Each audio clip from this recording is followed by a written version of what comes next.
हमारा ये शरीर चलता है विभिन्न पोषक तत्वों से मिलने वाले एनर्जी के कारण से। अगर ऊर्जा ना रहे तो हमारा शरीर बिल्कुल काम ही नहीं करेगा। हमारे शरीर के जो 12 मुख्य तंत्र हैं वह सभी ऊर्जा पर ही चलते हैं और हमें ऊर्जा मिलती है भोजन से, भोजन के ऑक्सीकरण से। अगर जो भोजन हम खाते हैं उसका पाचन होगा ही नहीं तो हमें एनर्जी तो मिलेगी ही नहीं। साथ ही साथ वह पोषक तत्व जो हमारे शरीर को बनाते हैं, जैसे प्रोटीन जो हमारे मसल्स को बनाती है और उसकी मरम्मत करती है, विटामिन्स जो मिनरल्स को अब्सॉर्ब करने का काम करते हैं, और कुछ खास मिनरल्स जो ब्लड जैसे चीजों को बनाते हैं। अगर वो चीजें हमें मिलेंगी ही नहीं तो हमारा शरीर प्रॉपर तरीके से काम ही नहीं करेगा। और यह सब हमें मिलता है भोजन से, और केवल भोजन खाने से ही हमें पोषक तत्व नहीं मिलते हैं। उस भोजन का पाचन होता है, जिसके बाद हमारे पेट में मौजूद ब्लड वेसल्स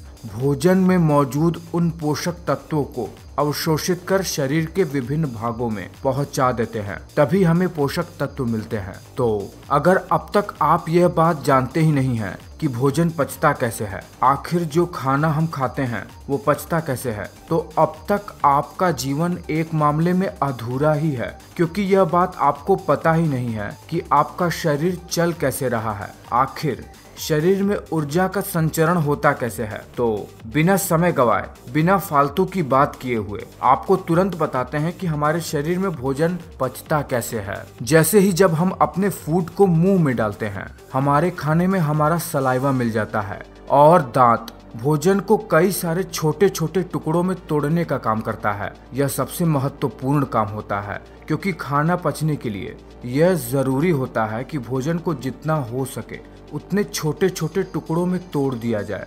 फिर इन टुकड़ों के ऊपर हमारे मुंह में ही मौजूद, जिसे कहते हैं बकल कैविटी, उसके अंदर ही दांतों और जीभ के बीच में सैलिवरी ग्लैंड पाई जाती है, जिससे सलाइवा निकलता है। यह सलाइवा भोजन के साथ मिलकर भोजन को बहुत ही ज्यादा मुलायम बना देता है। सलाइवा में ऐसे केमिकल मिले होते हैं जो फूड को ब्रेक डाउन करते हैं। उसके बाद जैसे ही यह भोजन हमारे जीभ पर आता है, हमारे जीभ में मौजूद टेस्ट बर्ड्स इसके स्वाद को हमारे ब्रेन तक पहुंचाते हैं। उसके बाद ही ये स्मूथ फूड जो कि सलाइवा की वजह से हुआ है, वो भोजन की नली से होते हुए, जिसे इसोफेगस कहते हैं, एक बैग लाइक स्ट्रक्चर जो कि स्टमक होता है, वहां पर जाता है।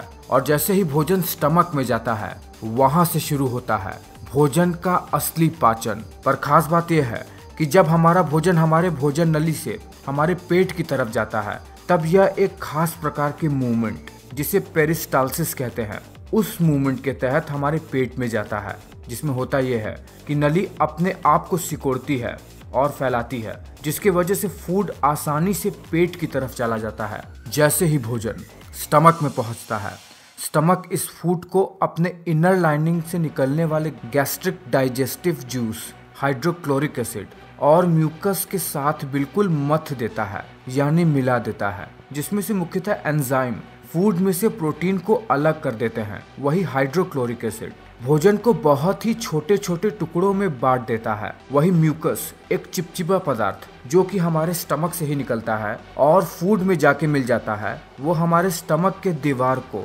स्टमक से ही निकलने वाले एसिड से बचाता है, ताकि स्टमक की दीवार डैमेज ना हो।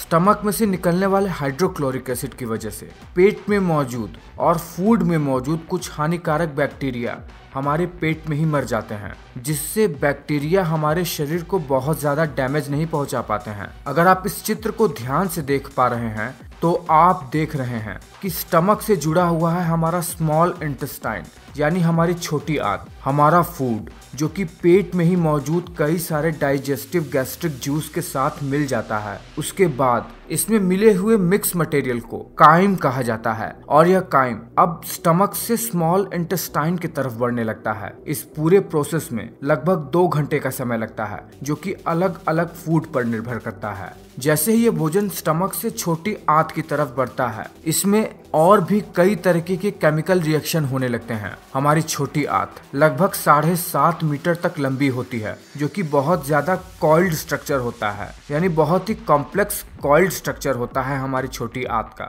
छोटी आंत भी 3 भागों में बटा रहता है। सबसे ऊपर का भाग जिसे कहते हैं डुओडेनम, उसके बाद स्मॉल इंटेस्टाइन का दूसरा भाग आता है जिसे कहते हैं जेजुनम, फिर आता है स्मॉल इंटेस्टाइन का सबसे आखिरी पार्ट इलियम। जब फूड स्टमक से स्मॉल इंटेस्टाइन में आता है तो वो सबसे पहले डुओडेनम में आता है, जो कि सबसे इम्पोर्टेंट पार्ट होता है छोटी आंत का। इसमें लीवर से आया हुआ बाइल जूस और पैनक्रियास से आए हुए पैनक्रियाटिक जूस फूड के साथ मिल जाते हैं। लीवर से आया हुआ बाइल जूस जो कि स्टमक से आए हुए भोजन के साथ मिल जाता है, उसके वजह से भोजन में मौजूद फैट्स अपने छोटे छोटे फैटी एसिड के स्वरूप में बदल जाते हैं, जिसकी वजह से इनका अब्जॉर्प्शन शरीर में आसान हो जाता है। वही पैनक्रियास से निकलने वाले पैनक्रियाटिक जूस की वजह से कार्बोहाइड्रेट, शुगर और ग्लूकोज में टूट जाते हैं, वही प्रोटीन अमीनो एसिड में टूट जाते हैं।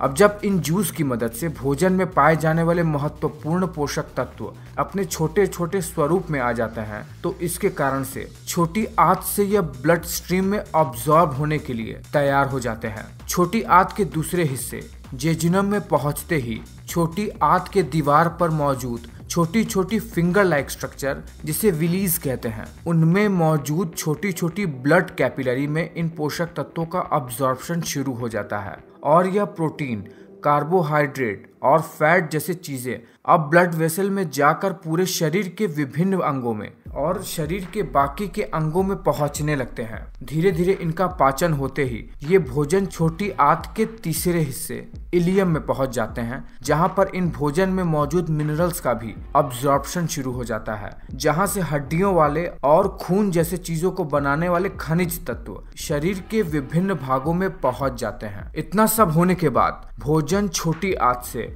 बड़ी आंत की तरफ बढ़ जाता है, जहां पर हमारे शरीर के लिए पानी का अब्जॉर्प्शन होता है और कुछ ऐसे मिनरल्स जो छोटी आंत में अब्सॉर्ब नहीं हो पाए थे वो बड़ी आंत में से होकर ब्लड स्ट्रीम में चले जाते हैं। बड़ी आंत साइज में 1.5 मीटर तक लंबी होती है और ये छोटी आंत से आकार में चौड़ा भी होता है। जो भोजन डाइजेस्ट नहीं हो पाया होता है या फिर जो वेस्ट मटेरियल होता है वो बड़ी आंत से होते हुए हमारे एनस से निकलते हुए हमारे शरीर के बाहर निकल जाती है, जिसे फीकल मटेरियल कहा जाता है। और इस तरह भोजन हमारे शरीर में इतनी कठिनाइयों के बाद पचकर हमें ऊर्जा देता है। तो आपने देखा बहुत ही साधारण सी भाषा में कि भोजन हमारे शरीर में पचता कैसे है, क्या क्या प्रोसेस होते हैं और वो शरीर के कौन से अंग हैं जो भोजन के पाचन में अपना सहयोग देते हैं। तो ये वीडियो आपको कैसा लगा है,